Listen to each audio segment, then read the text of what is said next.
Hello all, and welcome to the zoo. Why am I here?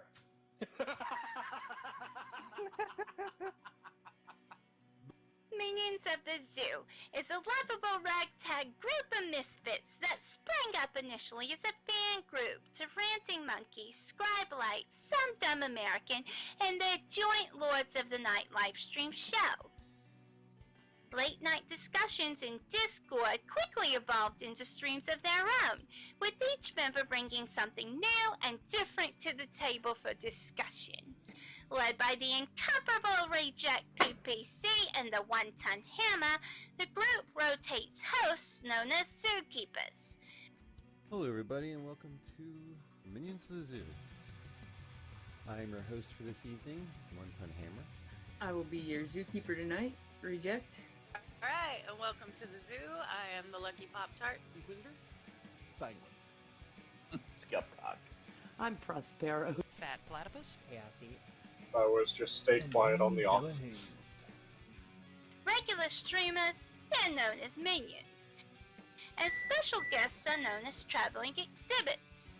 They're on a nightly basis, so that each show has something unique and fresh for our audience.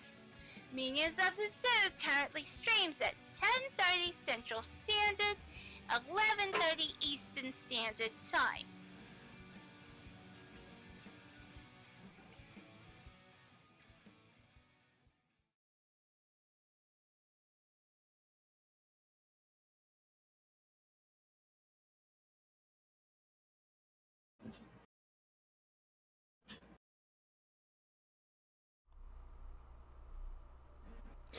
Good evening, ladies and gentlemen. Welcome to the Minions of the Zoo Super Sunday Show. I'm your host, Mr. Adam, and I have with me the wonderful JenTMaxi. Hello. Good old Sanguine. Good evening, all. And the wonderful Sora Luna.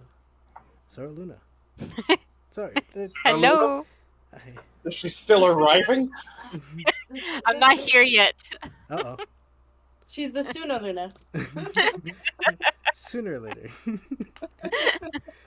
How are you all doing? Melting. Oh, breaking whoa. glass. Sorry, kick the Are you bottle okay? kick the box full of empty bottles that I'm going to be taking to recycling. You're good. You're Okay. good. As long as you didn't cut yourself or nothing. That's all. Oh no. Yo. That was perfect, though. Excellent sound. Right. So I hope I have everything running. But what did we vote on? It was a uplifting type of show, right? I think we voted on doing a mix. We were gonna do a little bit serious, a little bit less serious. Okay, so serious at first, and then a jovial at the rear. Mm-hmm. That sounds bad. You know what? I'm on a pretty good thread right now. Actually, give me a second, because you know what? I usually end up on a thread because I was sharing a stream. Because damn you, Twitter, you're kind of like a train wreck, and you just get stuck staring at shit that you didn't mean to, and you're like, "Oh, hi, Satsu." Oh, are you talking about the Satsu Matt shit again? Oh, hey, yeah. Can we?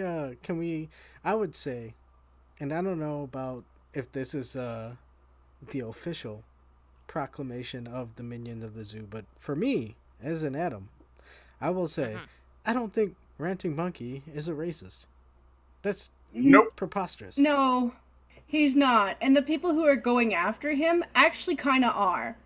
They really kind of are. And they're making excuses for the fact that, yeah, they threw Satsu under the bus. They also threw a massive amount of other black people under the bus, too. And they base it off of their one black friend who agrees with them on everything. I'm sorry, this is that group. This is that group who are doing the exact same thing they did 5 years ago, not understanding or reflecting on the fact that, yeah, you guys are racist. Satsu is not a unicorn in America. Everybody here, I'm sure, Adam and Sanguine, and even probably Sora, who's probably the normie of all of us, knows at least a list of other black YouTubers who do their own shit who've never been in contact with Satsu. If you brought up Satsu's name, they'd be like, I don't know who the fuck he is. Mhm. If you brought up Satsu's real name, they'd be like, oh, another Tyrone, okay. Which one? The thing that drives me crazy is that he's out here calling, by he, I'm referring to Boulder Boy, he's out here calling Ranting Monkey a racist. And I'm just thinking back to when he functionally called Satsu an organ-grinding monkey dancing for spare change for Ranting Monkey. Wait, Yeah, what? was he the one who said that Wait, the only hold on. opinion Satsu can have is monkeys or something like Yep. that? Yep. He said it was Yeah, a grinding. Are you serious? Yeah. He called Matt- him a house N-word. Yeah, Matt Jarbo said that Satsu was just dancing for the enjoyment and entertainment of Ranting Monkey, and to get some coin from Ranting Monkey's community. Yep, he said it was. Yeah. Isn't that gross? That is gross. Like I said, he functionally called Satsu an organ grinder monkey. Now, I Just can say the Bring him out N-word. for coin. Like, I can in fact say the N-word, but I won't say it if it's not a joke. I know the difference between a joke, and those guys were not joking. They were being serious. They were just being honest. Mm-hmm. And I've noticed that trend with the Dems. They actually are very honest. You know, when you piss them off and you're not the right color, that's when they're the most honest. When you don't match the depiction of what you should be, like, as a woman, I should be a feminist. As a woman, I should be out there going, Roe versus Wade. As a woman, I should cheer on abortion as though there's no other alternative to keep you from getting pregnant in the first place. How about as a woman, you allow me to have my own freaking ideas and opinions? Yep. Basically. No? What is making that especially obvious is all the shit with the SCOTUS currently. Have you guys heard about the attacks on Clarence Thomas? Yeah, I have. It's disgusting. He is the politician that the Dems hate the most because The he's judge that the Dems hate the most. Yeah, because he is the example of everything that they hate, that they point fingers at everybody else that they are. Mm-hmm. Because he's an intelligent guy. I watched those videos of when he was, in his 30s, 40s, arguing with Joe Biden. And he was educated. I'm like, there is no way this guy can't run circles around me. He absolutely would. Mm-hmm. I acknowledge people for stuff like that. It doesn't matter what you look like. If I think you're smarter than me, I'm going to look up to you as senpai. No offense, Clarence Thomas, but yeah, you're somebody I would want to have as a teacher. Clarence Thomas is fantastic, and he is ridiculously funny when he has the desire to be. Like, there was a time that he was being interviewed, and someone asked him about what SCOTUS hearings, or what the SCOTUS confirmation hearings were like.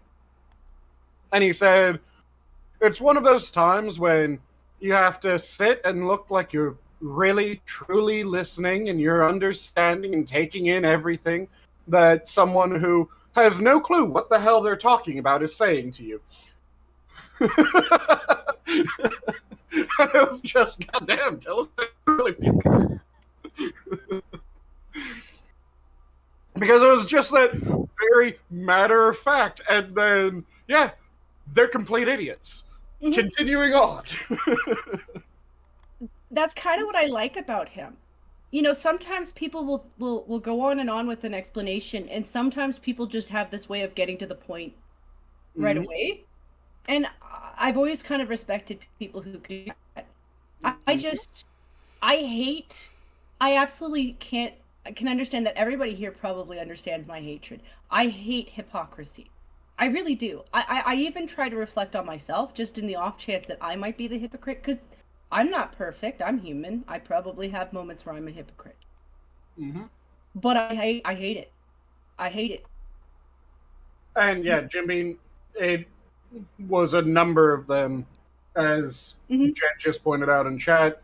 Jeff Holiday was in that same thread and co-signing that. Sofane was in that same bit Oh, and co-signing it. Yeah, wasn't it Which was him and Matt Jarbo, like they teamed up, like Bebop and Rocksteady? Yeah. It was the second time that I had to acknowledge that there was something not right with Jeff. You know, because it's not just this stuff with him. I think he's one of those people who will absolutely do shit for clout and then backtrack and then hide behind other people when he's the one who instigated. Hold on, because he was part of the crowd. Do you think that's what they're doing? Is the main reason they're doing it is for clout to try and boost up their? Yes, because nobody gives a shit about Jeff Holiday anymore. No offense. I slightly disagree. I think that there's a term that I think Sargon coined ages ago of the temporarily embarrassed leftist. It's someone who's fairly solidly on the left. Then the left does something that is so far and so strange that they go, whoa, hold on a moment. And they try to separate themselves. But they ultimately have their heart on that side. So they will ultimately return to that after sufficient time has passed. And that's kind of what Jeff was, where the feminism stuff pushed a little bit too hard, a little bit too fast, and he came out against it. But then, given a bit of time, not given any pullback from the insanity when it comes to the stances, but just given the time to take away that sting a little bit, and he starts retracting his previous arguments. The same thing happened with Wozlee. You guys all remember Wozlee? I do. I do. Sounds familiar. This feels like a 5 years ago person, isn't it? Like he is, but he was also in that Discord too. Yeah, Wozlee was a old school anti-feminist community member, whatever the fuck you want to call that loose affiliation of people that went, this shit's kind of insane. And at the same time that Jeff, Matt, and a number of others did their heel turn and went from arguing against specific ideas to saying, actually, you know what? Without any sort of explanation of why, I changed my opinion on all of this. Fuck everyone that I was friends with a little bit ago. I'm now for the insanity that I was arguing against, and I won't explain what changed to make me suddenly for it when I was against it. Woz was very much that category as well. Oh. Where wait. Did a lot Woz had the yellow face with the like the yellow smiley face, but okay. Yes. I think Woz had the damn near emoji drunkle. Yeah, that guy. He started off being anti-Muslims because the Muslims were booming things. Yep. So people kind of saw him as being part of the, the middle crowd, or at least the right crowd. And he did do some anti-feminist stuff, but he flipped from there because I think the idea was he got a girlfriend. I have no clue what caused the flip. I just know that he got a girlfriend. He flipped hard, and it was at the same time as Jeff, Jarbo, Fame, and a bunch of others. Jeff, I think, is shadier. I think he's shadier. I know you have a more benefit of the doubt kind of personality and thinking, but I think the reason he flipped as hard as he did wasn't just because the tides were turning. Like, he is a grifter. He was going to turn that way. But I could have seen him doing more of a Philip DeFranco pull than necessarily a full pull. I think he did more in that Crouch server than he wants to admit to. Because he still hangs out with those kind of people. Like, he still hangs out with the kind of people who will dox you. Which might be the case, but what I think it was, because it was all that 2016 Perry and post-election, because Perry is not used as often as post.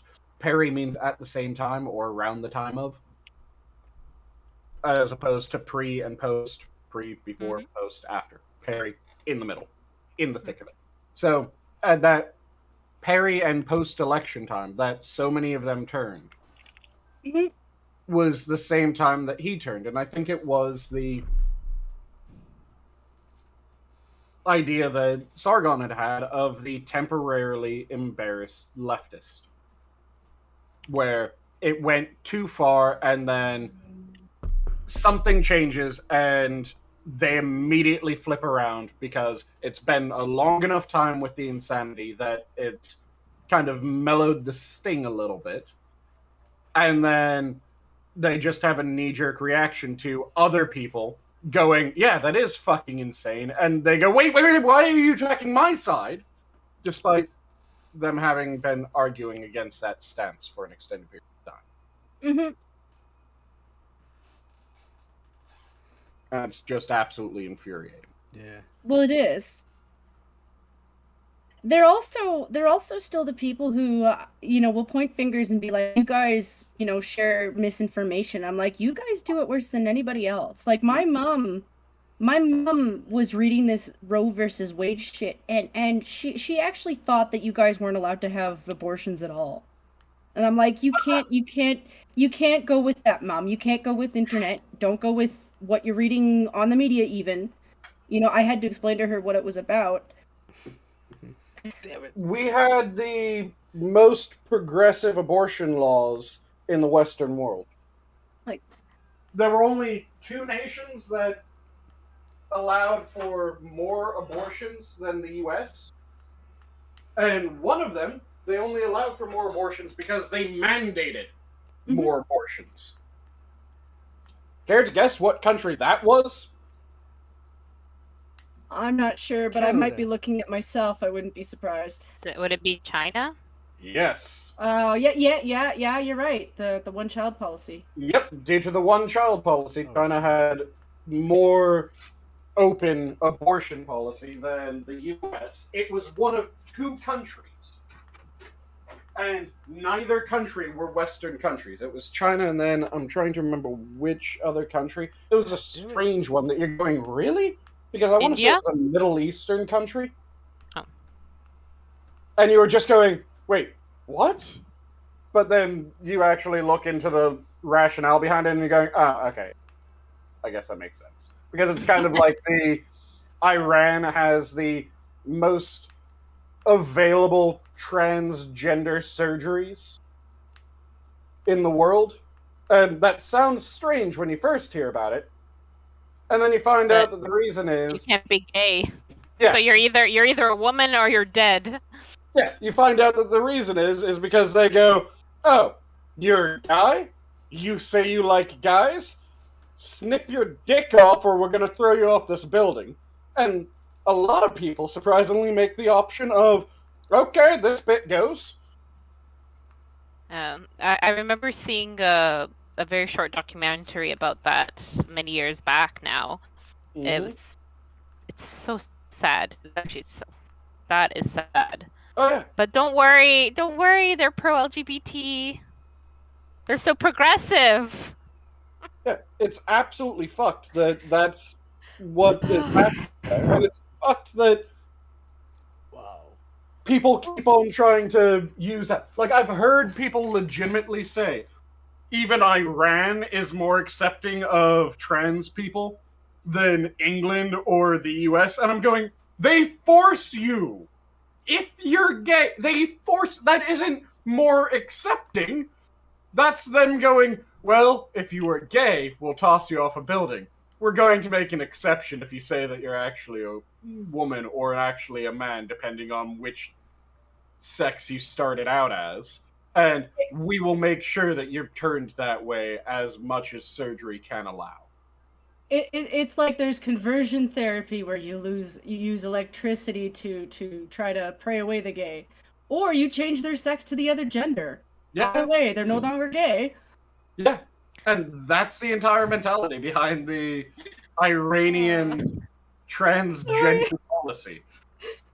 Not to be harsh with the truth, but I feel like we laugh because of the ridiculousness, not because it's actually funny. You know, it's one of those things. You either laugh or you cry. Oh no. Yeah, and the thing is that it's something that kind of holds true because when you look at a lot of studies that looked into transgenders, or at least those that believe they were transgenders at one point, the vast majority of them end up being gay. There's the ones that have gender dysmorphia, and those, they are remarkably consistent when it comes to it. Which, yeah, no shit. It's kind of like they have a specific disorder that would make that be the case. But when you're looking at those that don't have dysmorphia, it was something like 85% of them. Oh, yeah, come they on. turn out just to be gay. Mm-hmm. It's also how easy it is that they've pulled the lesbians in. Mm-hmm. And I'm not saying that to throw shade at the men. Like men are a little bit more clever, or they have other reasons for why they'll do some things. Like I'd even say some of the trans people that I've seen on, like, say, TikTok and whatever else, it's almost more of a competition for some of them. Like, oh, I look more like a female than the females. Mm-hmm. But then you see the lesbians who've... Which, given the average female on TikTok, that isn't really saying much.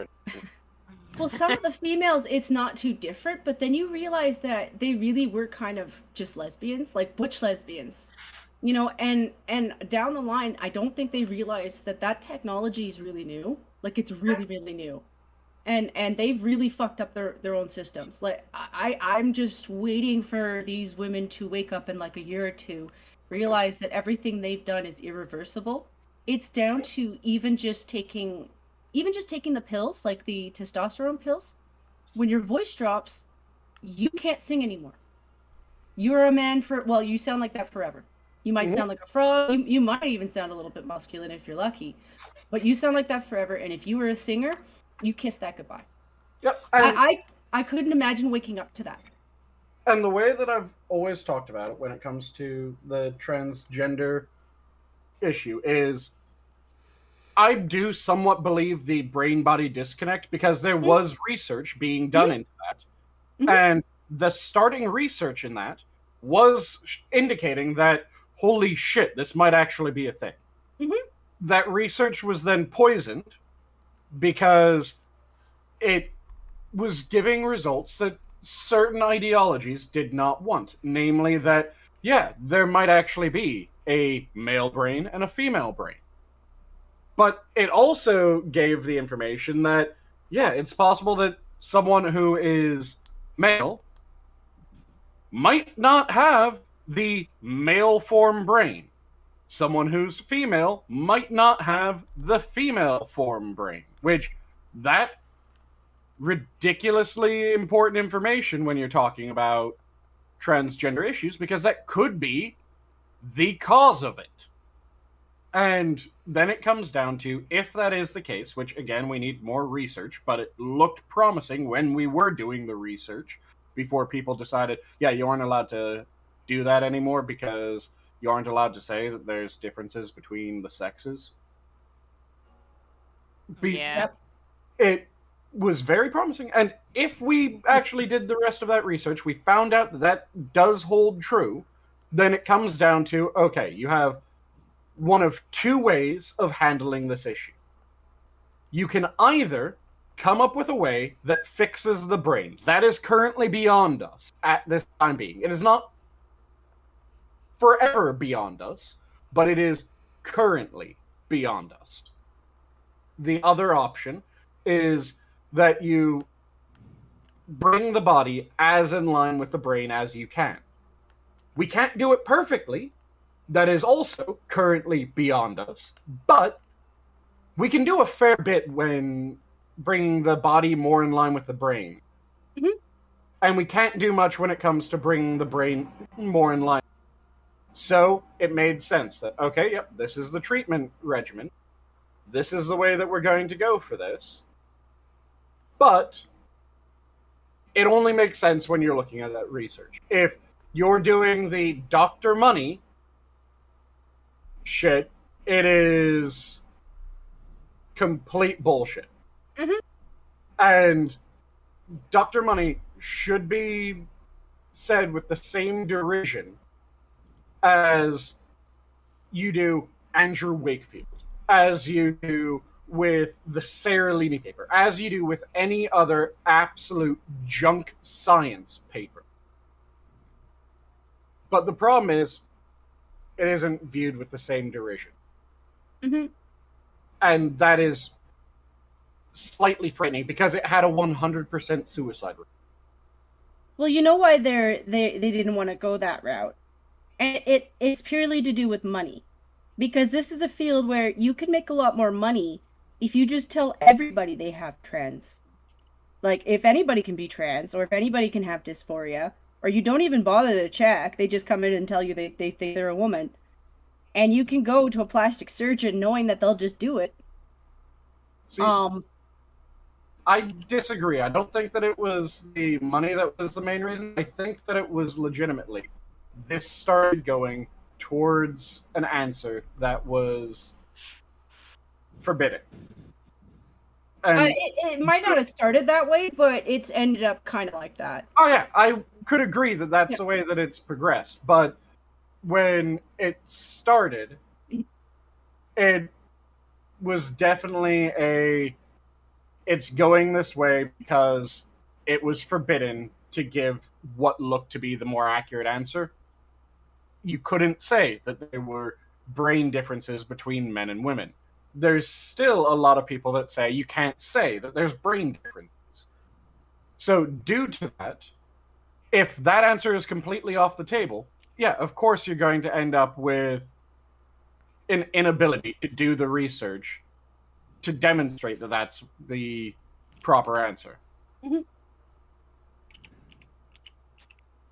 And that's the part that pisses me off, because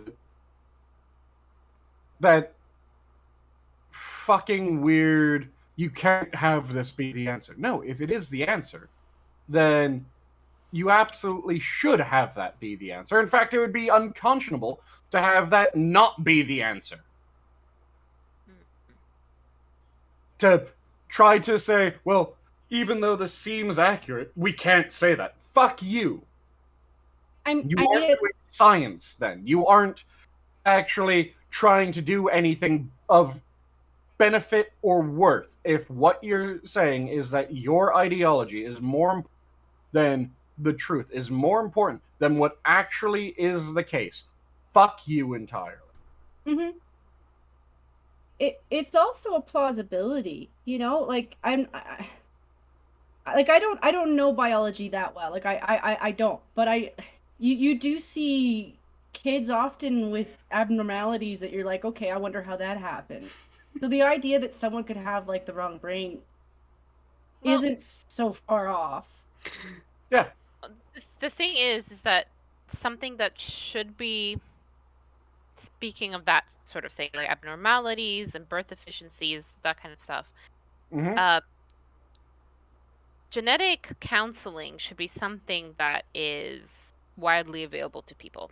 Yep. Because especially here in, the Western countries, we typically have families later and later, because that's just a culture, right? You get married late, or you decide to have children late, or you independently go and have children by yourself. Whatever it is that your situation, people tend to have children later in life. So, going through your family history, you and the partner, if possible, getting genetic testing, so you should know whether or not, hey, what's the probability that we may have an issue because I carried this gene and they carried this gene. Would that trigger something that would reduce the quality of life of any child we have? People go up in arms when you suggest that, because they're like, that's eugenics. It's not. It's you're finding out the statistical probability of something that will happen to your child. Doesn't have to mean that they're going to be born without a brain stem or something. It just means that, down the line, could something happen to them, or is it? I don't know. I see it as more of a black and white when it comes to this. It's just like, hey, you want to have a kid, do it smart, get tested. The older you are, the more likely that you can develop problems, etc. So that's the kind of thing that would be if that was a little bit more popular is not the term. Well, Widely available, widely accepted, then this is kind of like the testing, the checking for more like the brain. Maybe that's something that could be brought back into research. What you are saying is 100% on the level. I mean, who wouldn't want to sit there and say, you know, like, you'd want the best for what if you're trying to have a child, you want the best for it, you know. Well, it's other things too. Like I'm wondering if this is out to left field, but like everybody that I knew who would get pregnant when I was, you know, at the age where that was happening, their diet changed for the baby. Like instantaneously, you're taking, you know, vitamins for your pregnancy. You're eating different. Maybe you cut out the coffee. You know, I knew the odd girl who was like, I used to smoke a pack a day. I'm smoking half a cigarette until I can quit. Yeah, you can't just quit right away. You know, you change your whole diet. But I can't help wondering if we haven't kind of hooch the pooch for some of us anyway, because if I really reflect on our food for the last like 20 to 30 to 40 years, we've been eating garbage. I do have to say, speak for yourself. Well, you cook well, and you save a lot of money doing it because you cook well, and people don't understand that's a thing. You know, you can afford better stuff if you learn how to cook. But you know what I'm saying when I say a lot of people really do eat entirely processed foods their entire life. Like I was even. Well, I mean, it's that big. If we go down this rabbit hole. Not meaning to, but like. No. If you spiral down that way, you enter a whole discussion of food deserts, socioeconomic policy,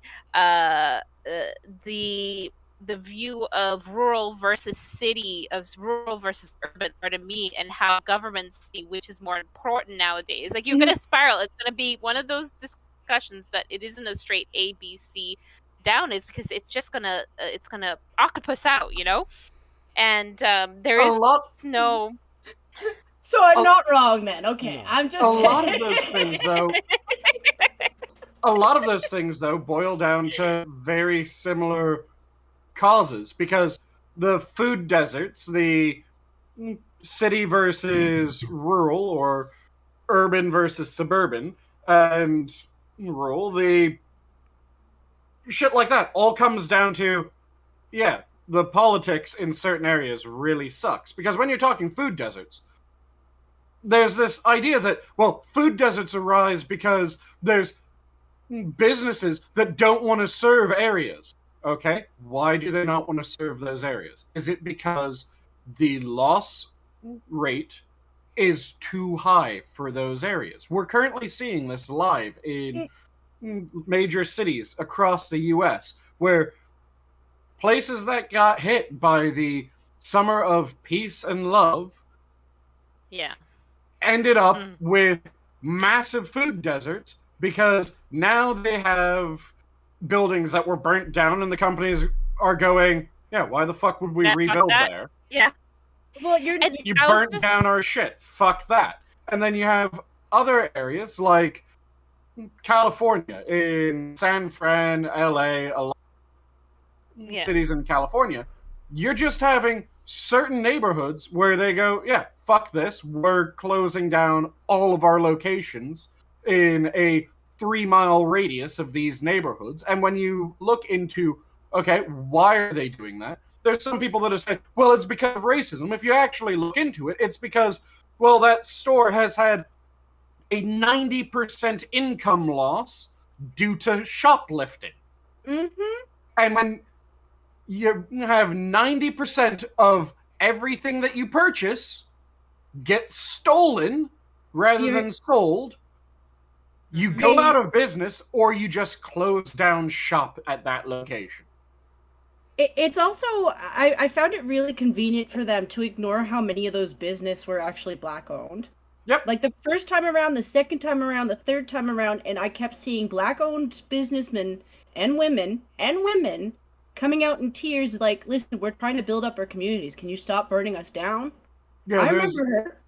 There's the infamous clip from ages ago. It was the 90s Rodney King riot, where it's the LA race riots, same origin as the rooftop Koreans, and it's a black business owner who is just absolutely sobbing and cursing at everyone around them because, you motherfuckers, I was born in this neighborhood. I worked my fucking ass off. I got this place, and I kept on serving you guys, and I kept on doing everything as honestly and as openly with you as I possibly fucking could. And what's the reward that you give me for being able to claw my way up and trying to help you motherfuckers? You burn my shit down.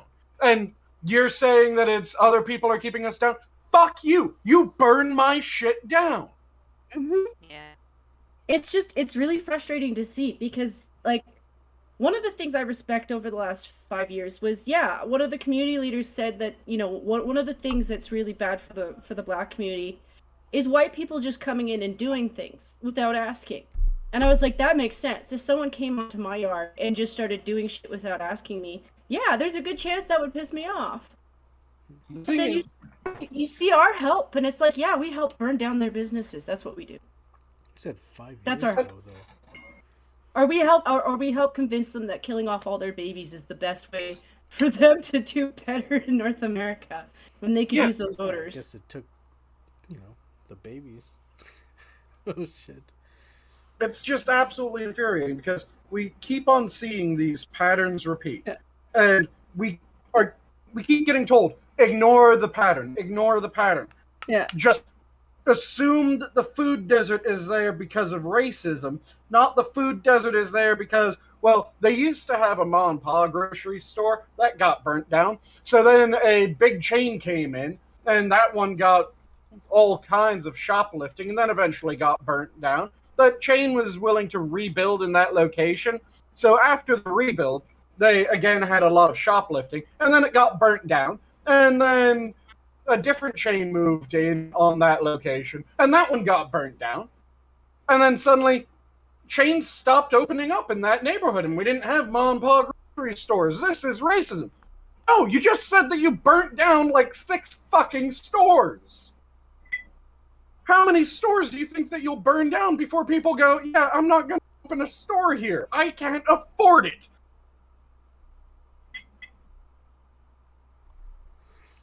No, you can't afford it. That's because you're racist. You just don't want to help support this neighborhood.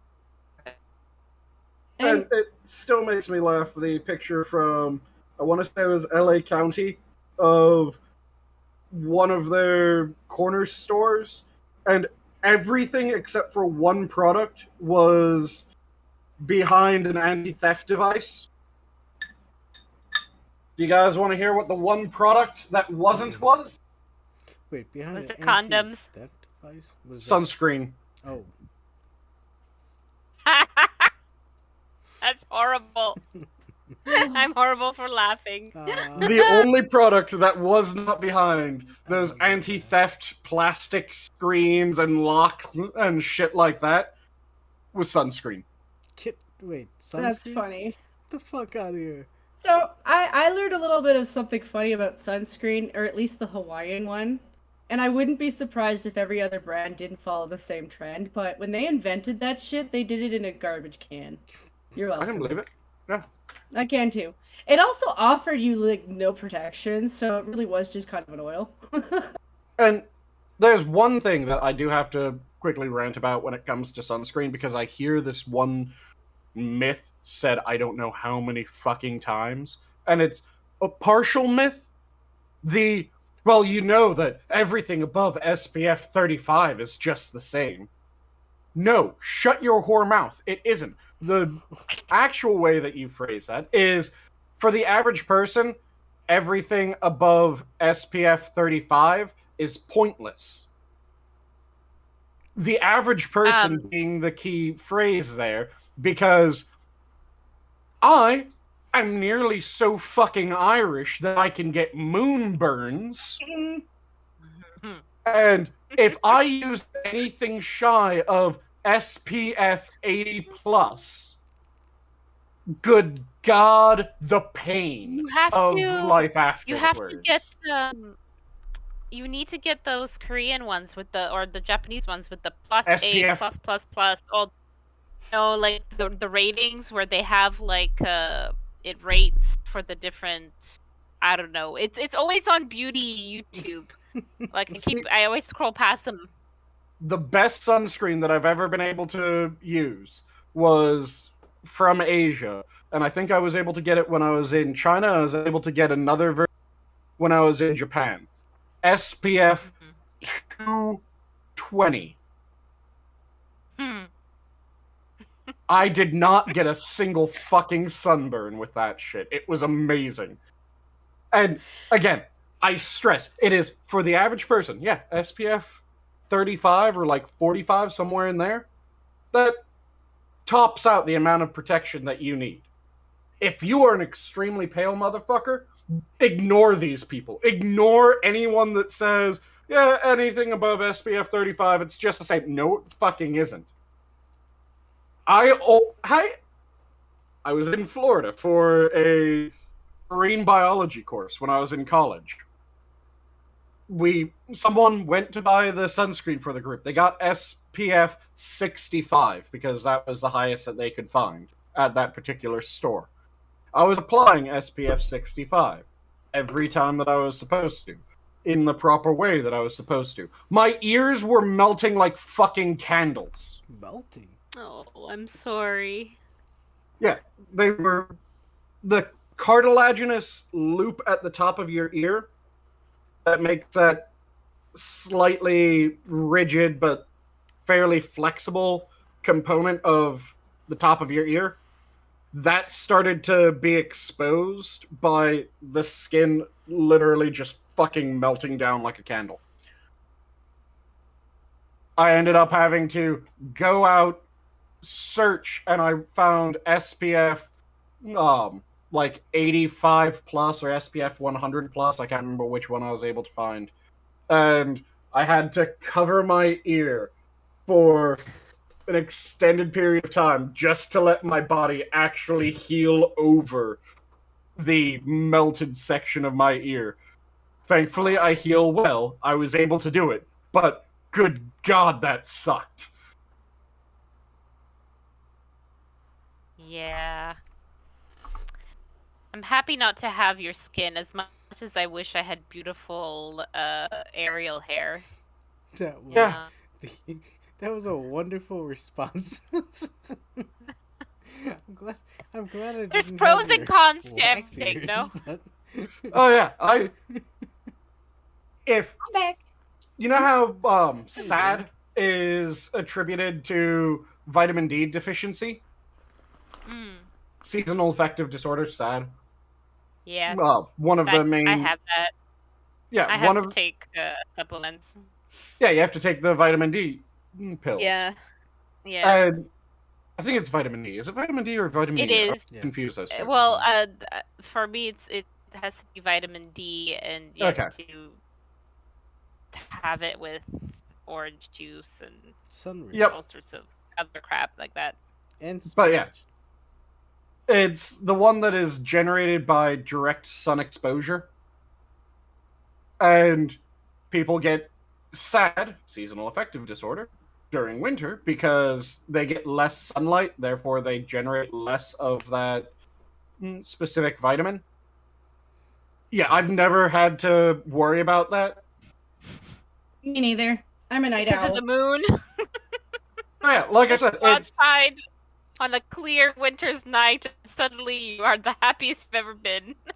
It's one of those things that when you're talking about SAD, it affects mainly minorities in northern climates because it's the amount of vitamin D. You also get it with certain white people in northern climates as well, but that's when they're they're exposed to even less light than standard by being somewhat a night owl or always being inside and only going into work when it's still dark and coming out of work when it becomes dark.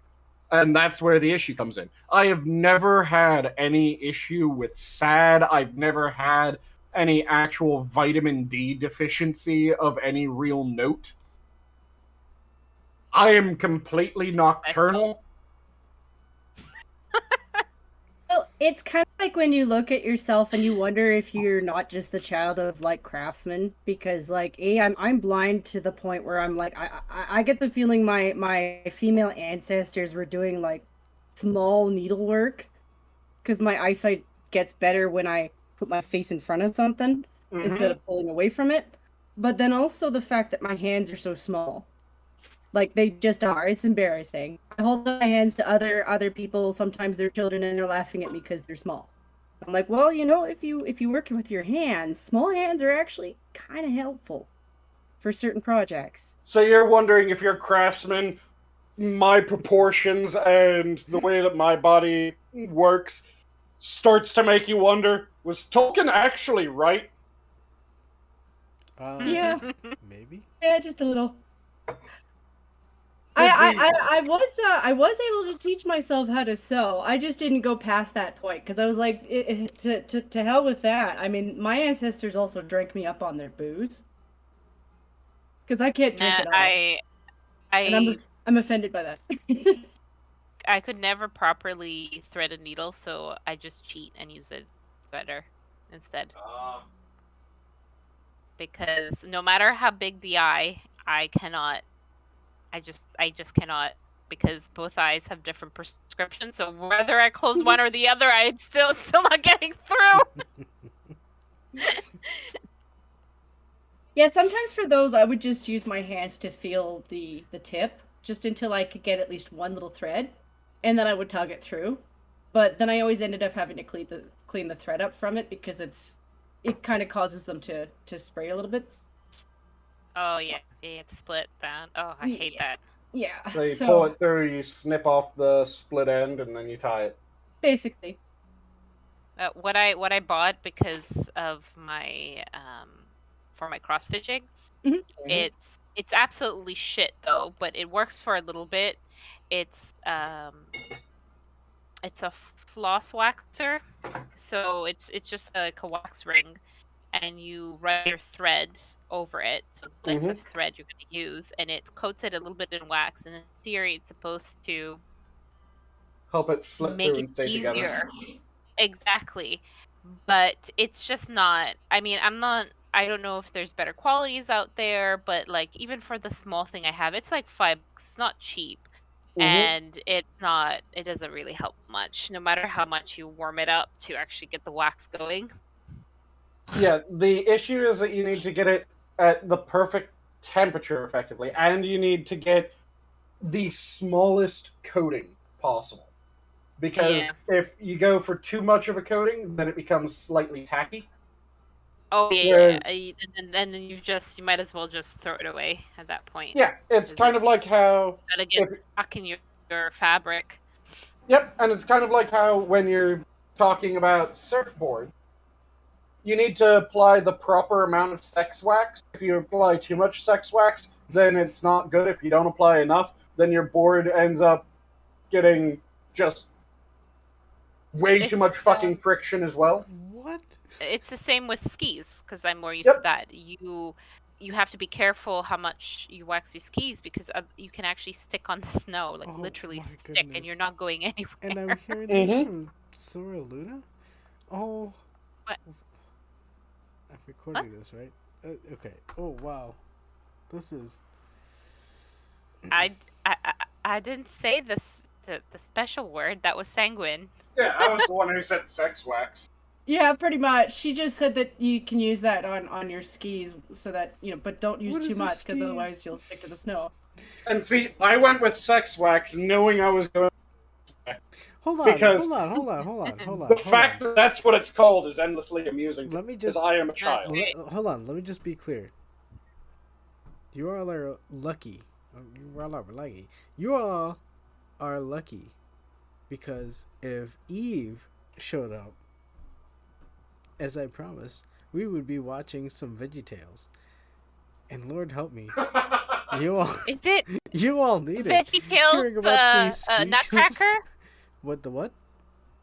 The VeggieTales Nutcracker movie? I'll watch that. Yeah, you want to watch it? And Let's watch. Adam, the Haven't seen VeggieTales it in a very Nutcracker. long time.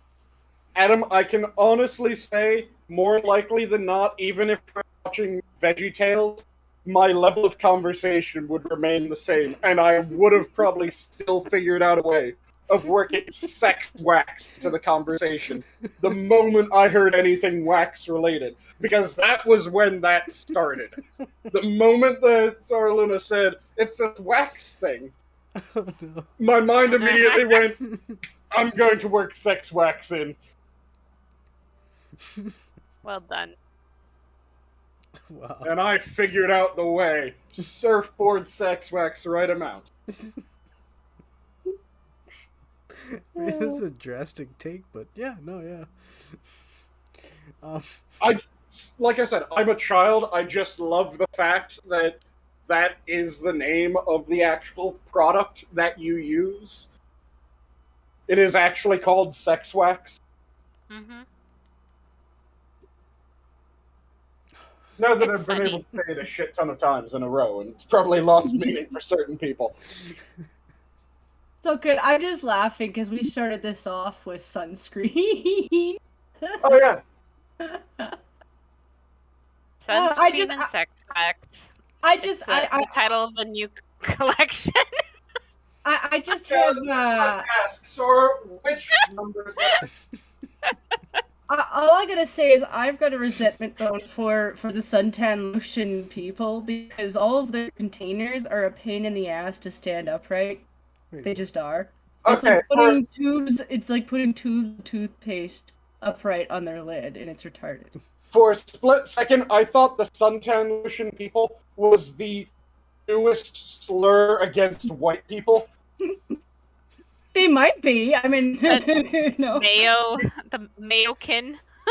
Yeah, you have the Gazi codes of toilet seat complexion individuals. You have a Hassan Piker love of the word cracker. And to replace both of those, now you have the illustrious suntan lotion people. Jeez. I want to read out loud. Cannibalistic Wizard here says VeggieTales that show about vegan sex toys preaching about the Bible. Wait, what? Was it? I must have missed the later episode. Nice.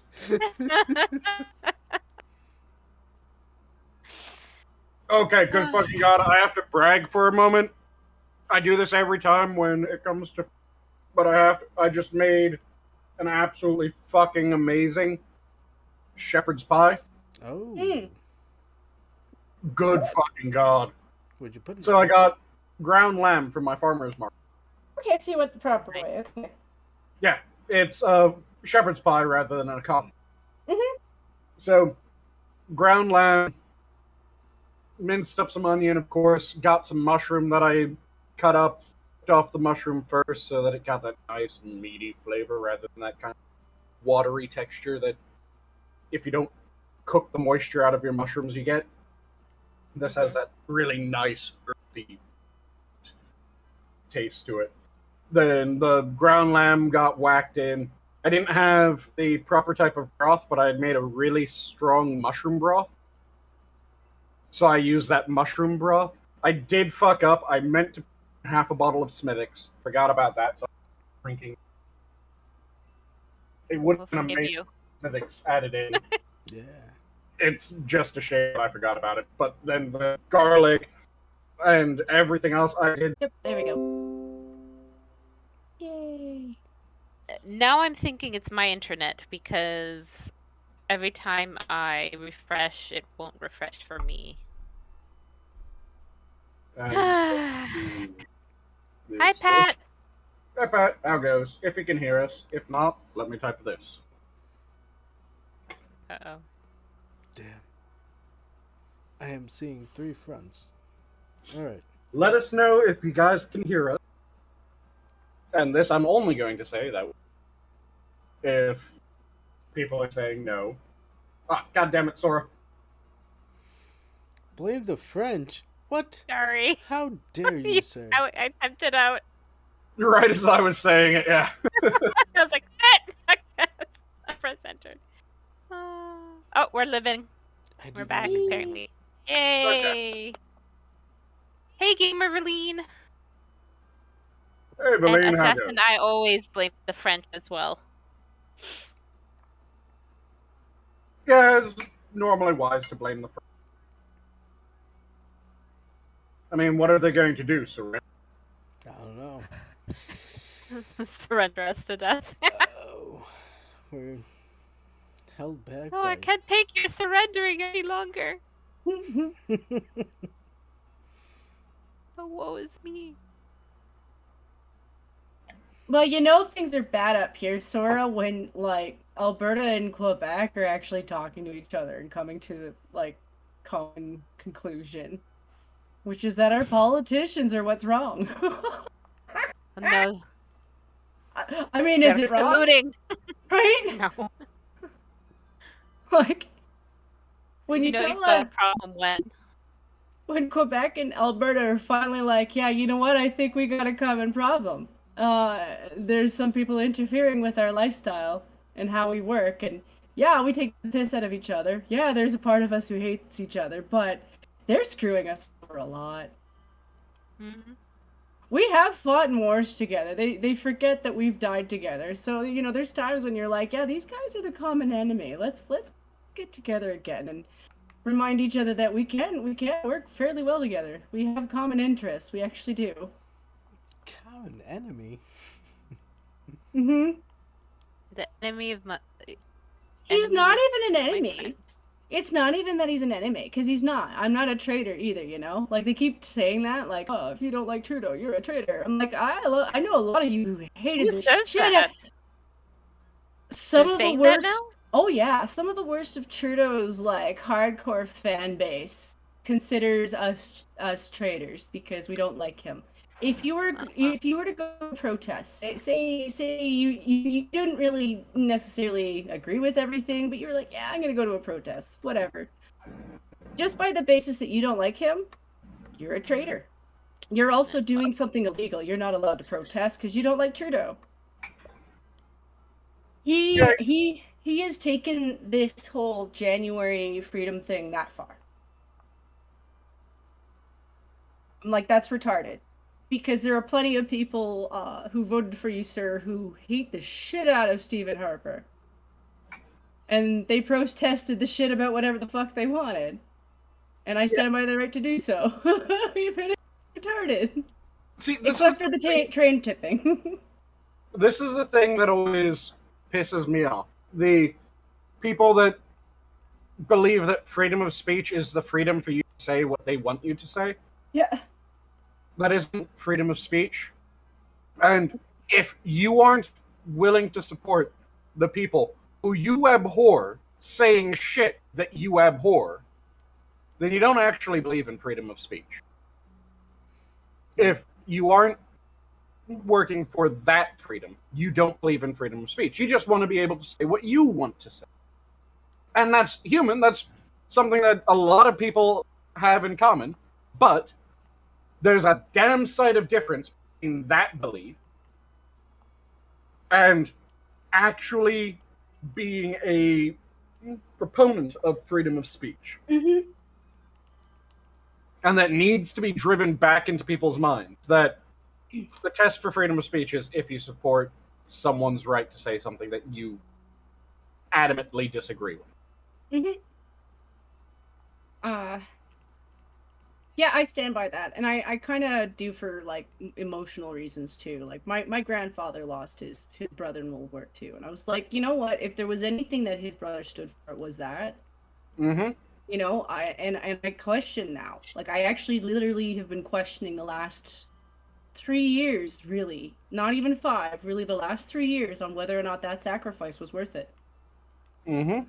You know, and I say that knowing vets from our country now, knowing military people from our country now.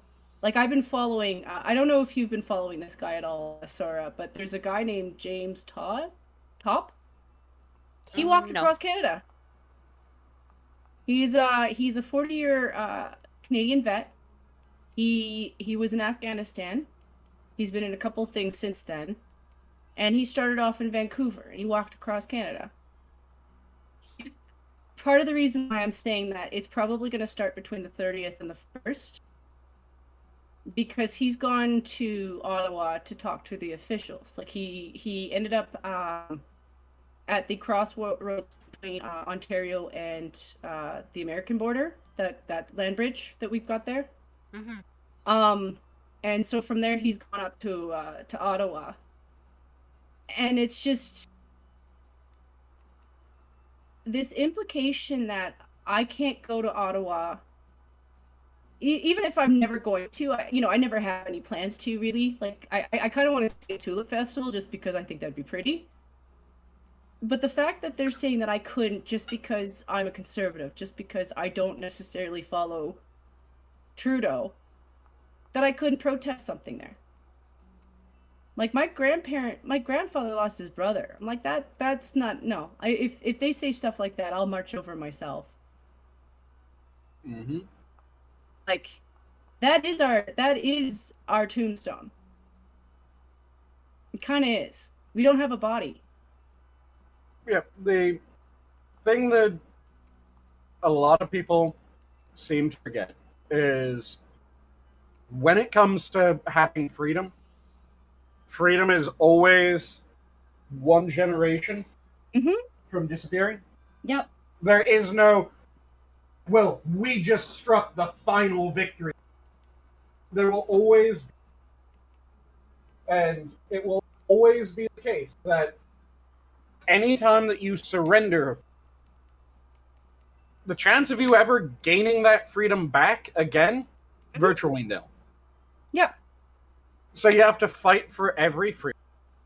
Mm-hmm. Like, it is the most important freedom in existence.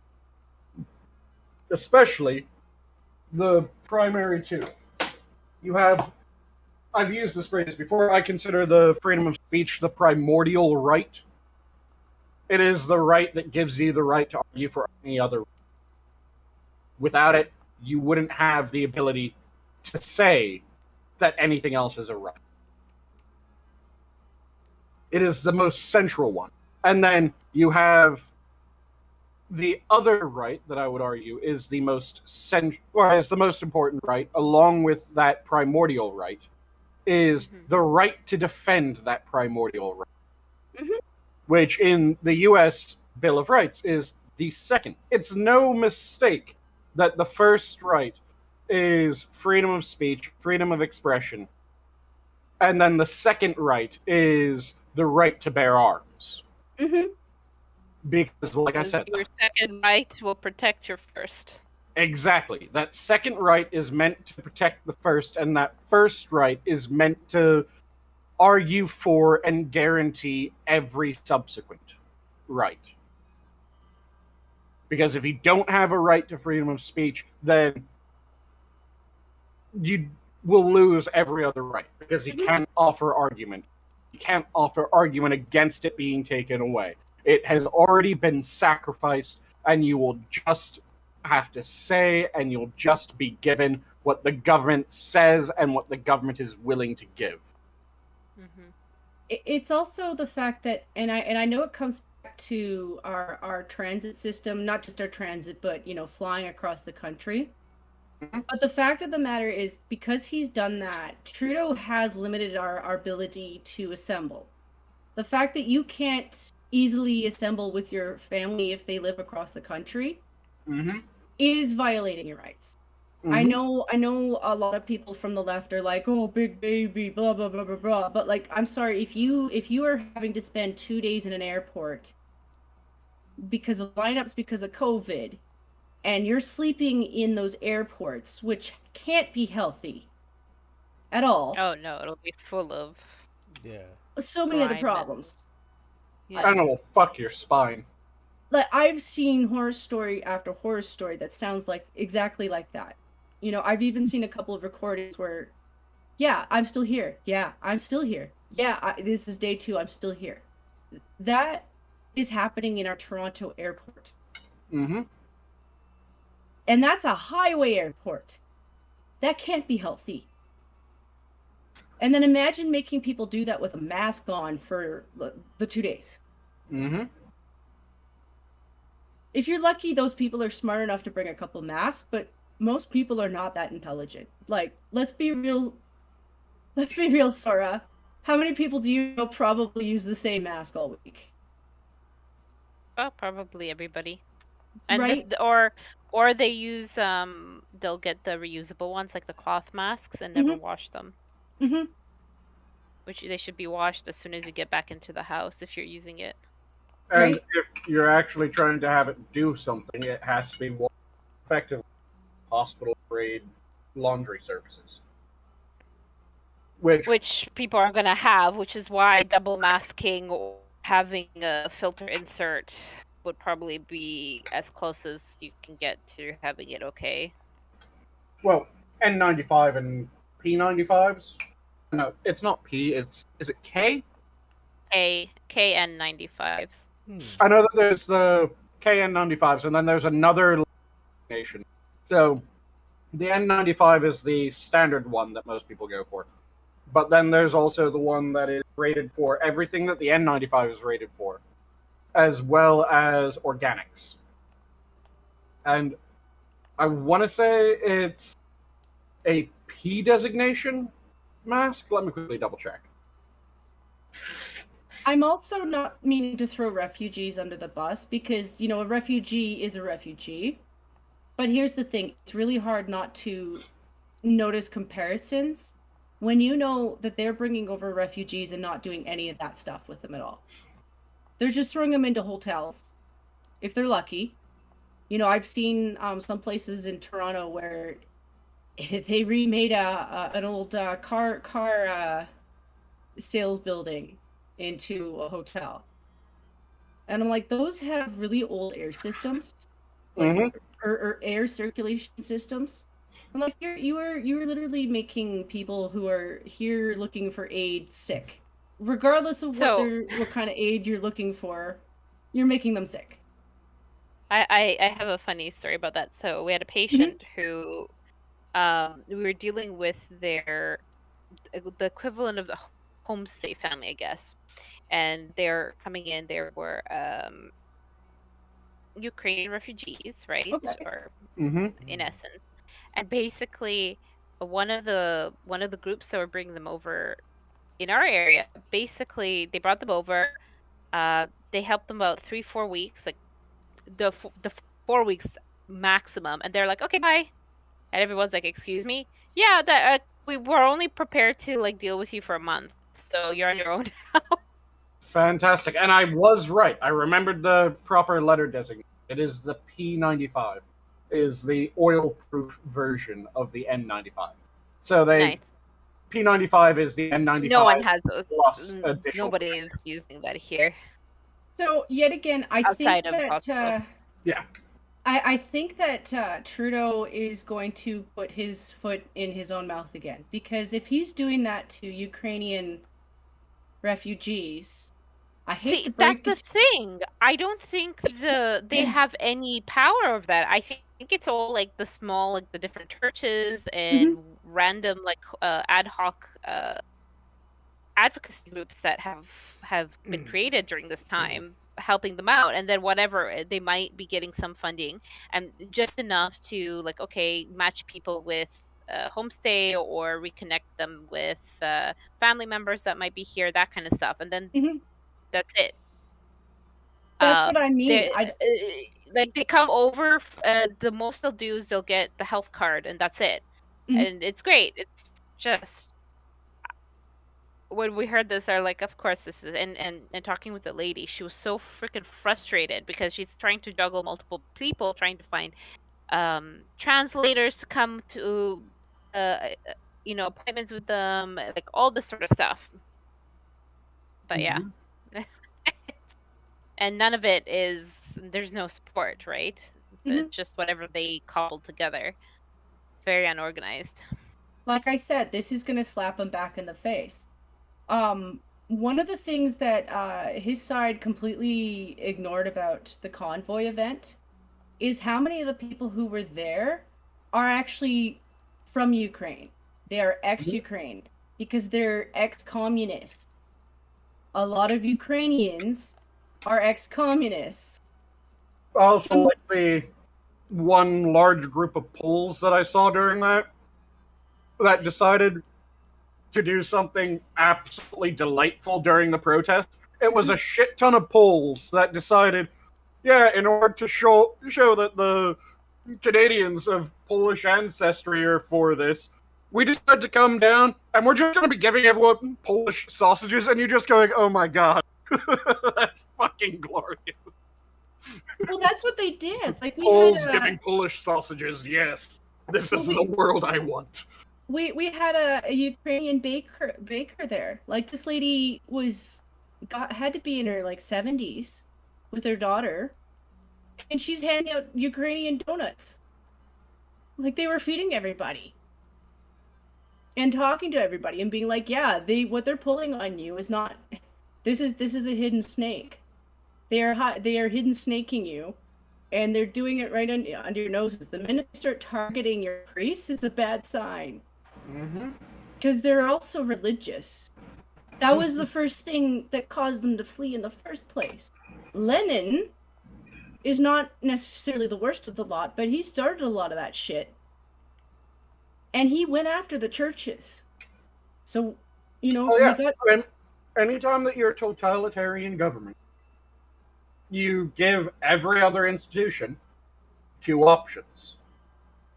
You either completely subjugate yourself to the state, or you're eradicated. That's the same two options that every totalitarian regime has ever given. I know Lenin is Russian, but people don't understand. Like, USSR included a lot of people who were like, no thank you, no thank you. You know, that's why we have a lot of Finnish people in Canada too, because they were like, no thank you, no thank you, no thank you, no thank you. Yeah, the Warsaw Pact is a thing. Yeah. I mean, I give them credit because they're really damn good shooters. But yeah, there's a reason we have a lot of Finnish people here. Well, you know the man who, for the longest fucking period, was the deadliest sniper in human history, right? That's why I give him credit. Sure that was the reference that you were making when you said they're damn good shooters. I was, because we compete with them a lot. Canada and I think Russia does too. Like, you know, they have some good shooters too. For those who don't know, the person that we were both referring to is the one and only Samahaya, the White Death during the White War, the winter war between Finland and Russia. Yeah. Like, I don't focus in on a lot of wars and stuff like that, but I do give credit where it's due. It's like, that's actually kind of cool. It's a long ass shot. So. Oh yeah, the longest shots. It tends to be U.S. Canada, U.S. Canada, U.S. Canada, U.S. Canada, England, U.S. Canada, U.S. Canada. When you're looking at the records. Yeah. So yeah, I don't know. But all I know is that socialism is fine for programs. Like, everybody does need some programs, but you know what? That's something that has to be decided by the people on what is agreeable, like what we're all willing to do in that regard. Because we all at some point use them. You know, unless you're filthy, dirty, rich, which unfortunately most of us aren't, everybody at some point uses them. And if it gives you a lift out of poverty so your kids don't have to, that's even better. You know, so I can't shit on those, but communism and socialism is bullshit. But I think we should change the subject to something way more fun. Because I think we've been on like the hard path for a while, and I have to give kudos to the Supreme Court Justice Dankula. I really, really do. Mhm. He's got to be the youngest Supreme Court Justice fellow in history. I didn't know you guys did that for foreigners. And goddamn, did he have a nice beard. It's a rarity, and it was a bit of a rush thing, it sounds like, but... It's nice to see America opening their borders like that. Right? They're so open to the gingers now, and that's great, because, you know, I thought for a while there was kind of a ginger side going on. Oh, don't worry, in the Netflix original, he will be played by a black man. Well, naturally. We can't have Ginger on TV. I still, every time that I think about that, I remember Poe's joke that I can't say verbatim, but the gist of it was, man, I'm starting to think that Hollywood casting directors have dyslexia. Mm-hmm. And he just showed a bunch of pictures of various ginger characters and who was cast as the role. And it was just goddamn Poe. God fucking damn it. Damn. It was brilliant. Hmm. And part of me is also tempted, since we're going to the happier topic, not only Yes. once we finish the Count Dankula bit of him trolling people in the most glorious of fashion, to the point that So what kind there's of a few... I'll say it again? what kind of happy topic do you all propose? Oh, I was tempted just for shits and giggles to immediately pick back up with Lady Tremaine is the most Disney character that has ever been produced. Is the most which? Evil Disney character ever produced. Of all the villains, Lady Tremaine is the most evil. And I will... She loves her cat. She can't be that evil. No, She think about it. pampers and loves her cat. Name any other Disney villain off the top of your head, and I can tell you what their justification was. And then I will tell you exactly what Lady Tremaine's justification for being evil was. Well, Name as many of them off the top of your head. Well, hers is, wasn't it just because she wanted the money of her late husband that she poisoned? No, she already had that. Is it just because her daughter was pretty? Her stepdaughter, sorry? The only justification that she had for being a bitch to Cinderella was she enjoyed being a bitch to Cinderella. She gained Yeah, I suppose. nothing. I'm trying to think. She gained absolutely nothing from being a bitch to Cinderella. But what about... Well, of course she gained. She gained self-satisfaction because let's say so self-satisfaction just from for being cruel to Cinderella. Because I'm trying to think. The guy in Quasimodo was just uberly religious and he had issues with his sexuality against the gypsies. Then you've got, what about Ursula? She on purpose got into contracts with mer people that she knew they could never satisfy. Ursula's just because she goal was would. to take over the entire ocean. Yeah, her goal was to I thought her usurp bit King was- Triton. Yeah, she wanted the trident to control the seas. Yeah, she was trying to Yeah, usurp but King Triton. but she couldn't. Every time that she made a deal and someone reneged on their portion, she expanded her power, which put her closer to being able to usurp Triton. Oh, is that what happened? I don't remember that as being part of her things. She seemed pretty stuck in her little grotto. Every time that she had someone else under her control, that's absolutely expanding power. Yeah, She was gaining new people that were under her sway. I think Yeah, but they did nothing. I think that was They the, just got idea stuck. between all of these early Disney. I like your characters. boy Pat. Maleficent was mad she didn't get invited to a party. Oh yeah, that's petty see, as shit. they did the evil fairy bad for that because she shouldn't have been so evil looking at the beginning. because in the original story it was when she showed up and she was slighted for not being invited that she turned evil. I think they overplayed the hand. She should have started out as being very sweet looking, like Miss Merryweather or something like that, or Flora, and then made her Maleficent.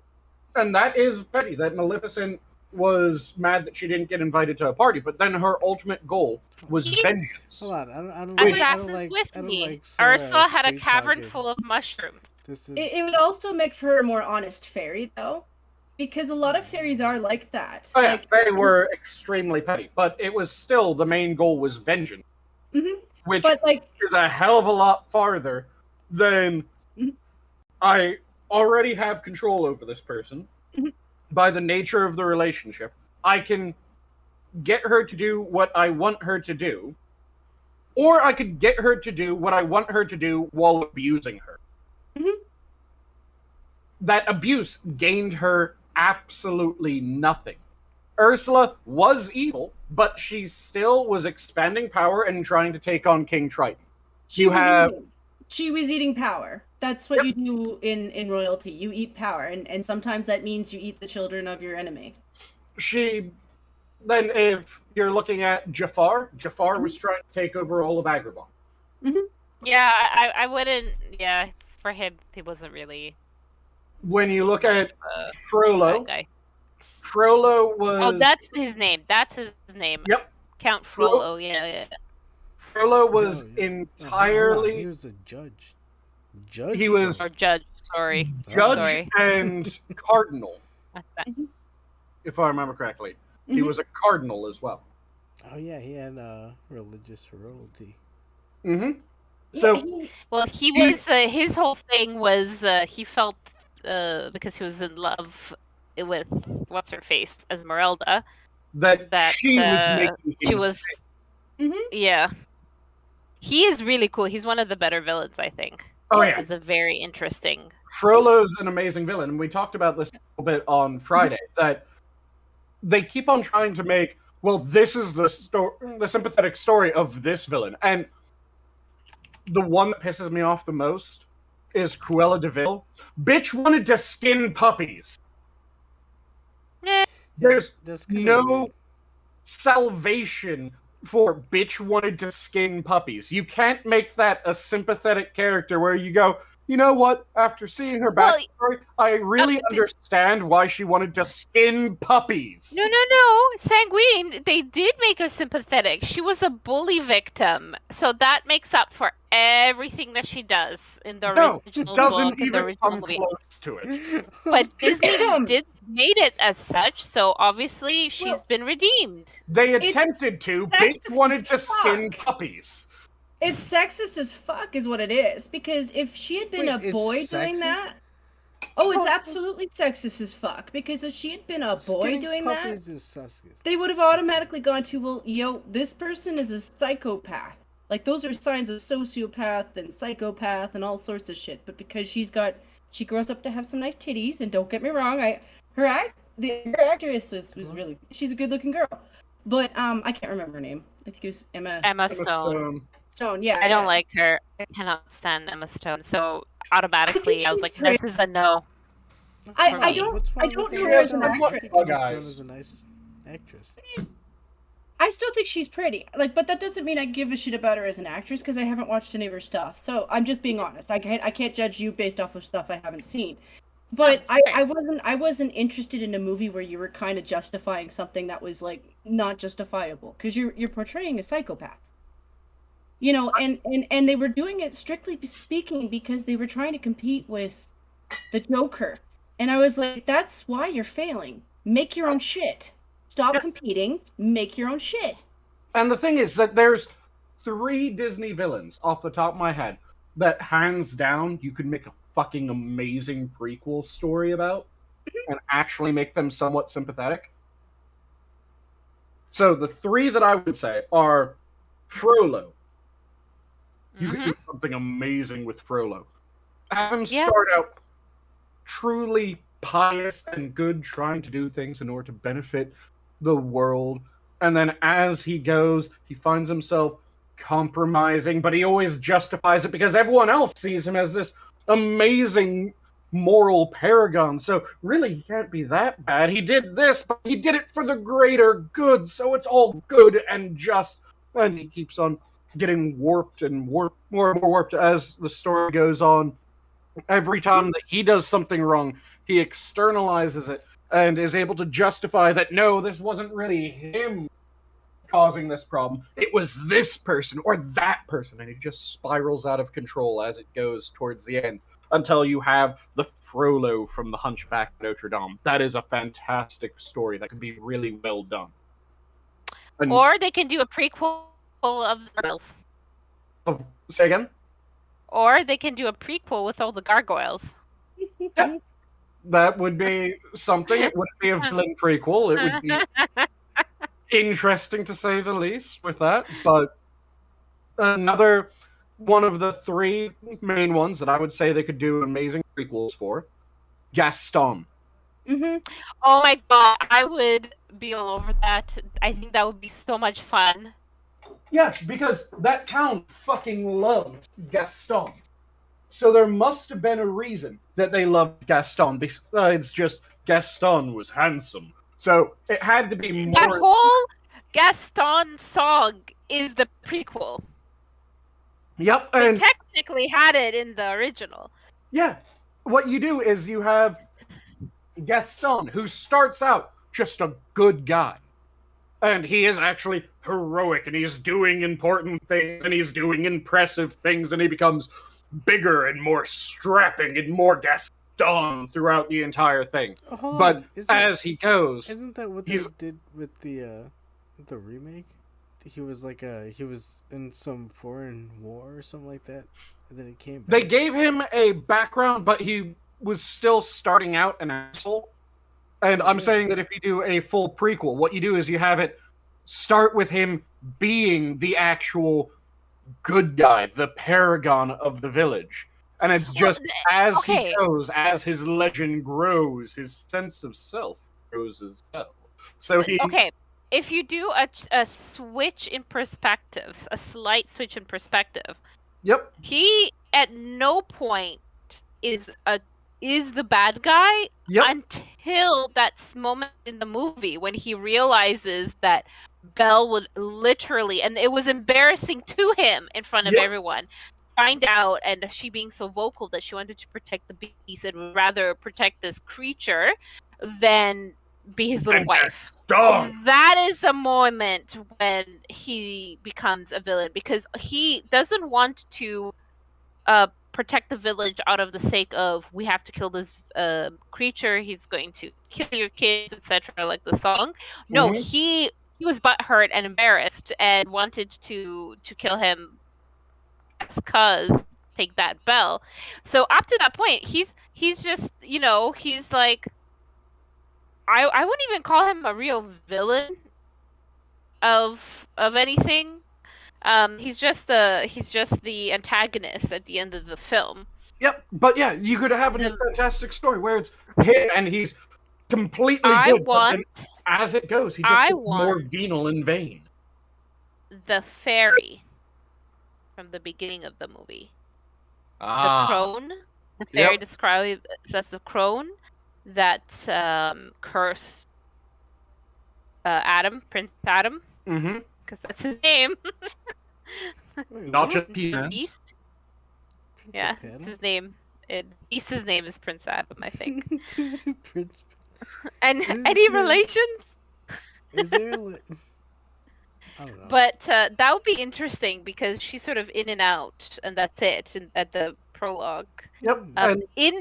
There is what's interesting. What I would like to be expanded in Belle's Enchanted Christmas, which is a VHS spin-off. Oh god, you're going straight to video. The organ, I think he's an organ in the church or something of the magical castle. He's this horrible. Yeah, he's evil. He's like out of nowhere. You have this evil villain that's trying to break them up, and he's like he is bad evil. That would be interesting. Where did this rando come up? Right? He can be one of the ones that Oh, another one that's truly evil. The sanatorium guy from that Gaston engages to take away Maurice. Now he's evil because we know back then they probably tortured the patients that they put away.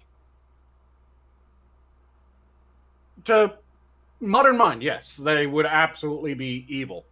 Yeah. In the time, there were elements of them that truly believed that they were doing the right thing. There are also ones just fucking sociopaths. But the third character that I would say would be really cool to have a background story where it starts where they're good and then they get worked as they go. Mm-hmm. Jafar. Yeah, Jafar would be fun. Because think about it. Jafar rose to be the Grand Vizier. And the king was a fucking bumbling simpleton. Yeah, yeah. Imagine the story that you could get out of that. Where it's like, he sees problems with Agrabah, so he's trying to advance and gain power, and eventually he just realizes with Sultan here, nothing will fucking happen. The Sultan's useless. He needs to be replaced, and that's when he really starts to compromise. That's when he starts going into the Jafar ladder. But, yes, I also agree that they need to make proper heroes again. Well, and part of that is stop fucking up every hero that they touch. The worst example of this, and I will rant about this until my fucking dying day, the way that they ruin Superman. Every modern iteration of Superman. Because the whole thing... I don't care for him much. See, the thing is, that I'm willing to bet the actual character of Superman you would love, but the version that they keep on making, yeah, he's an asshole. No one should forgive a shit. Animated Justice League was a good Superman. Yeah, animated Justice League was a good Superman. The Superman cartoon at the same time as the New Adventures of Batman. Yeah, that was decent too. Was an amazing one, and I keep on talking about this one episode because it was probably the best Superman moment.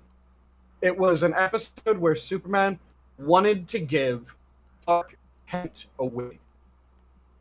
So he went about everything. He investigated the crime that someone had been wrongfully convicted, put on death. He found the evidence entirely as Clark Kent. He didn't rely on Superman abilities, didn't go through it in the way that Superman would, went through it as an investigative journalist, got the evidence, and as he was going to give the evidence to prove that this man was innocent of the crime, the person who had actually committed the crime tried to murder Clark Kent by causing him to go off a cliff into the water, driving to deliver everything that he collected. And Superman immediately realized that he swam away under the water so that, because he knew that if he surfaced, the man would continue trying to kill Clark Kent. But then he realized that now he comes forward. There's a chance that this guy will realize that Superman is Clark Kent. And what should he do? So he has this moral problem of, if he does nothing, an innocent man will be executed. If he comes forward, he could completely destroy his secret identity of Clark Kent, and it would put everyone that he knows at risk. So when he needs help, who does he call to ask what he should do? He calls the most moral people that he knows. Ghostbusters. Batman. Say again? Oh. Ghostbusters. No. Sorry. He calls the most moral people that he knows. He calls Ma and Pa Kent.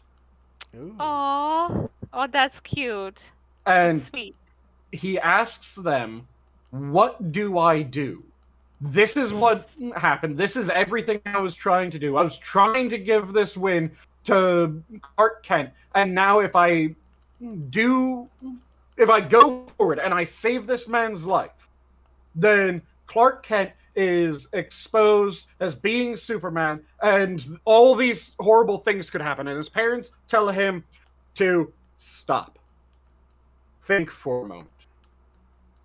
Superman is not who he is. He is Clark Kent. It doesn't matter what he does, what form he does it in. He is always Clark Kent. He is always their boy. Everything that he does that is good is a win for Clark Kent. So just ignore that part of it. It doesn't matter because it's all Clark Kent. It's all him. And then they say that they think that they already know that he knows the right answer. Because if he does nothing, an innocent man will die. Mm-hmm. Whereas if he comes forward, something bad might happen. If he doesn't, an innocent man will die. He knows the right thing to do. So get on with it. Mm-hmm. So he immediately goes forward, clears the man's name, gets him off death row, and that's the end of that episode. That is Superman. Superman is just a good, honest country boy with superpowers. That is who Superman has always been. This Superman's really an alien. Bullshit. Superman is a fucking American farmer that got superpowers and became a reporter. That is who Superman is. His morality comes from Ma and Pa Kent. It doesn't come from Krypton. His powers came from Krypton. Nothing else about Superman comes from Krypton. Everything else is he's the son of Ma and Pa Kent. And that is when Superman is at his best. Not when he's being challenged physically, because he's fucking Superman. Yeah, you don't challenge Superman physically and have that be... Because everyone knows Superman is going to just punch him harder. Or use his laser vision. Or use his frost breath. Or be able to do... Or... And he has a million fucking goddamn powers. He's ridiculously powerful. You don't try to outmuscle Superman. The way that you make Superman interesting, the way that you make Superman struggle, is you give him moral problems. That's the reason why his main antagonist is Lex Luthor. Because in the vast majority of Lex Luthor isn't entirely... One of Lex Luthor's main motivations, a lot of different iterations of him, is he pops up and starts doing shit after Superman really starts doing shit. He did some small stuff, but his smaller stuff was mainly to control the criminal element in the city, to get them to leave certain people alone. Mm-hmm. Which, that's not really villainous. That was him trying to reduce the harm that they would cause. That's actually somewhat noble. Then you have, after Superman starts doing things, and it becomes clear how Superman came into being, Lex Luthor starts going to the, we don't need Superman. Humans don't need Superman in order to fix our problem. The idea that we need someone that is not human to fix our problems is fucking insulting. We're a goddamn beautiful species. We're glorious. We can fix our own fucking problems. We don't need superhumans. We don't need aliens. Anyone fucking else, we can come up with ways. We can make things. We can devise new technologies. We can just organize and throw our collected will against it. We do not need some alien demigod. Which, again, can you really say that that's evil? And yes, Superman versus the Elite, that one was fucking fantastic.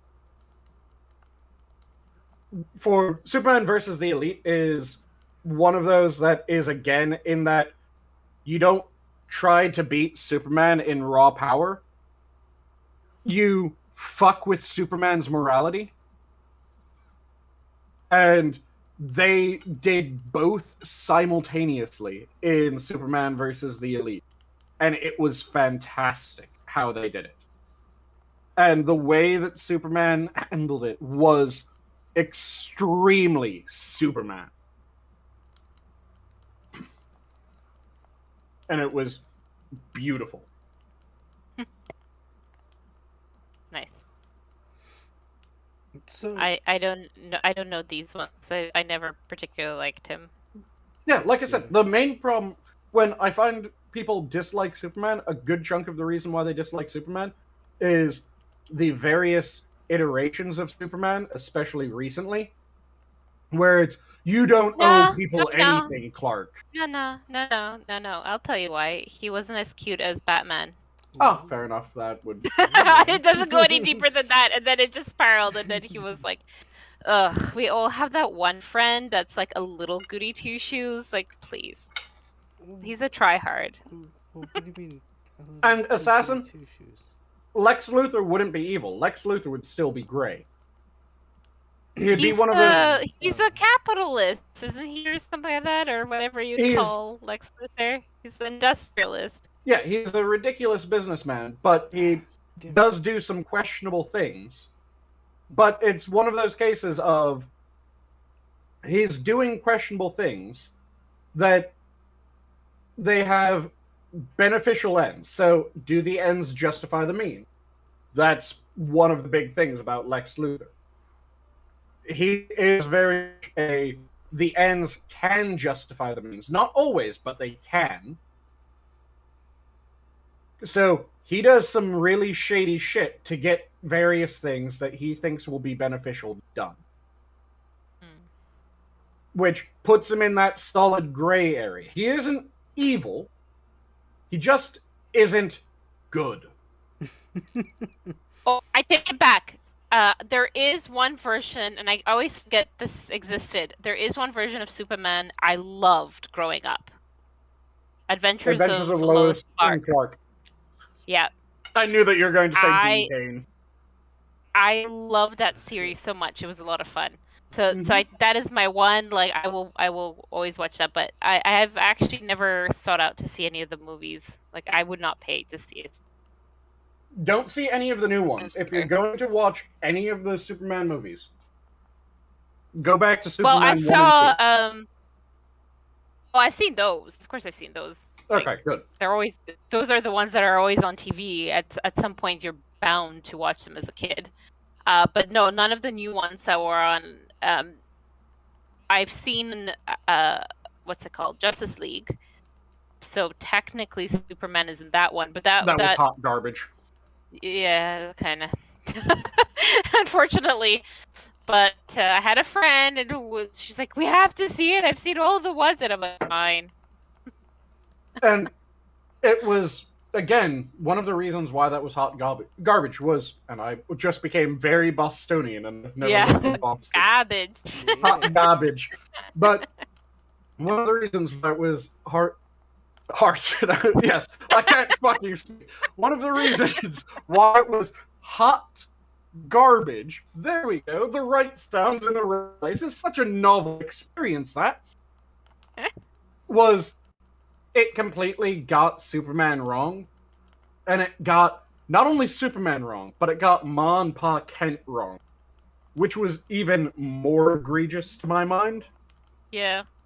Because the Pa Kent getting pissed off at Clark for saving children from drowning in a bus, that is not who Pa Kent was. Pa Kent would have been pissed if Clark hadn't done everything to save the children in the bus. He would have said, fuck it, if we have to move because you've just become a spectacle by having powers, we fucking move. You save those goddamn kids. I'll sell my farm today if I have to. You make sure that you save them. It wouldn't be, how dare you do that. You could have exposed yourself. You could have put yourself in danger. No, he would have been just You save whoever the fuck you can. Mm-hmm. I don't want to hear that, oh, it could have exposed what I can do. I don't give a shit. People needed you. You save them. That's what being a good person is. Doing what you can when you can. You have the power. You fucking do. That would have been more along the lines of Pa Kent. But no, in the Snyderverse, Pa Kent gets pissed that Superman saved kids. Well, I mean, Ma Kent told Superman that he owed humanity nothing. These aren't Ma and Pa Kent. These are fucking aliens in and of themselves, or potentially they're the parents from Red Sun when Superman crash landed in fucking Russia. Well, in terms of the Snyder Cut, we'll see how they do with dealing with Ezra Miller. Oh, it'd be interesting. Yeah. He's not busy. But they already filmed it, didn't they? It's all done. Like The movie? the Flash, at least the Flash movie isn't it finished? I don't know. I don't know. I know that they announced that they're pulling him from the show. There's a show? Wait, so they had a There's- movie and a show? Ben the Flash. show. No. Okay, well, there's the Flash show, but Ezra Miller's not in the Flash. That's like a CW show, isn't it? Oh yeah. I could have sworn there was one that was meant to be with him. Am I wrong in this? There might be. I don't care much. I don't follow these new stuff. Oh, apparently the Flash has wrapped. Okay, so it must be a new one. Yeah, Well, it's possible, right? I'm gonna say something very stupid. Does Disney own them now? Are they? Is this a Disney property? Like, I don't know what Not Disney yet. owns. I'm trying to think. Are they putting them on a streaming service? Not yet. They haven't bought out DC as well. Okay, because I was like, I don't know who owns what.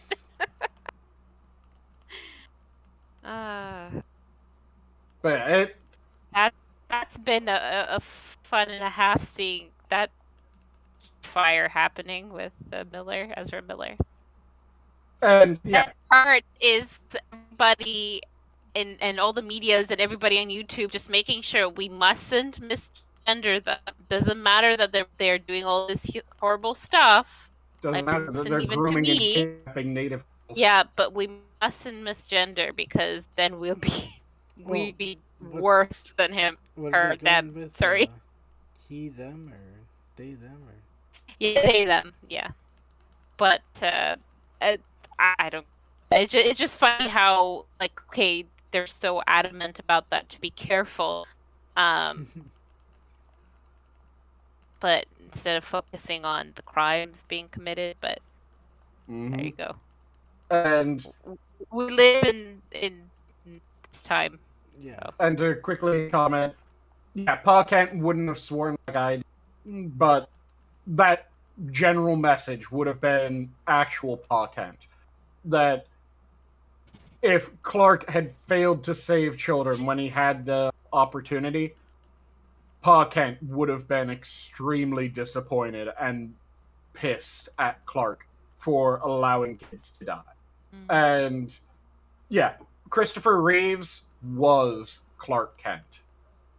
Yeah. And it has one of the best moments of Superman being Superman from just the very beginning of was it Superman 1 or Superman 2 where it had Clark Kent get mugged? Probably the second one. Because I know one of them it has Clark Kent get mugged in an alley and Superman, Clark Kent Superman the entire time. There's no fucking question about that. He plays along with the mugging because it's a guy coming against him. That guy can't do shit against him. So why would he use superpowers to deal with him? Fuck that. He's just going to play along. He loses a bit of money. So sad, too bad. And he's still alive at the end. He gets up, dusts himself off, and continues walking. Damn. That is a very good Superman moment. It is Superman 1, according to Assassin. That's pretty funny, actually. The image of that. I haven't seen that in a very long time. And it's literally, he gets mugged in an alley. And him Mind just you, like, it is played with the humor of the time, too. Yeah. Probably, so. And that's the thing, as he's getting mugged, he's like playing along, but at the same time, you can kind of see, due to the quality of Reeves' acting, that it's kind of this like, oh no, please don't hurt me. This is fucking weird. Like, ow! Because he gets like knocked over the head and he just collapses. And the guy is rummaging through his pockets and he opens an eye and just looks at the guy, closes his eye again.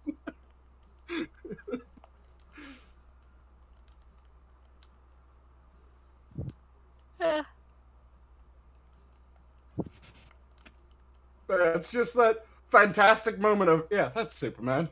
That is who Superman is.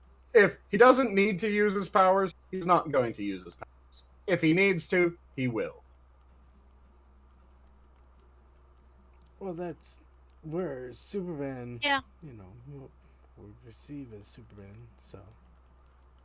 Oh, and I just noticed what time it is. I'm going to have to charge out here. Yeah, it's been almost 2 hours. Wait, what? Wow.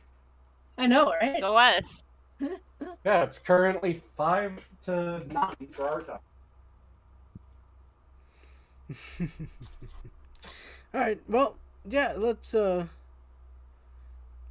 think this is, a point where we should, close it off, so to speak. Eh? Sure. Yep. So, which one of you wants to go first for part of this? Have a good day! That was my... Whoa, whoa, whoa, whoa. Oh, that works. Kind of robotic there. I couldn't tell if that was a bit of roasting or shorten the words to "Have a good day."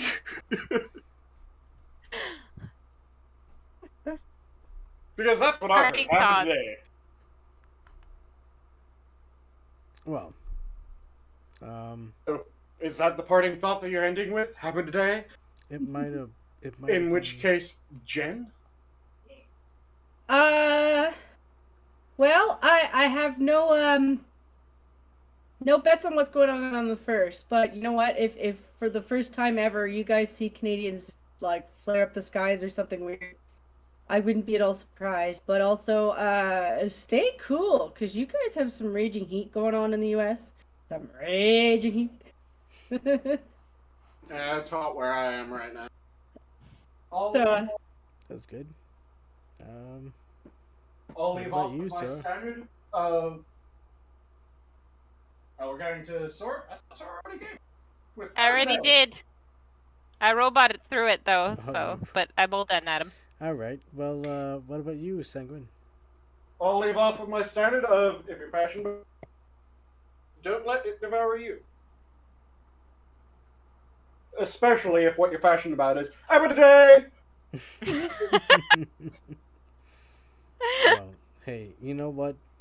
Out of all of you, I appreciate you all coming out and hanging out on this Super Sunday show. You know, it's a fun cleanser to the week coming up. At least I hope so. But shit. Oh, and Assassin, just correct me. It's Clark Kent got shot, and he catches the bullet, and you see it smashed in his hand. As part of the mugging. Just need to share that. Continue, Adam, sorry. No. But hey, that is the end of the Minions show. So, I will say, thanks for participating. Thanks for hanging out. I hope we were somewhat entertaining. In terms of the panel and also the audience. I love y'all, and God bless. The zoo is closed. Have a good night, all. Have a Good night. And don't forget to abadagay.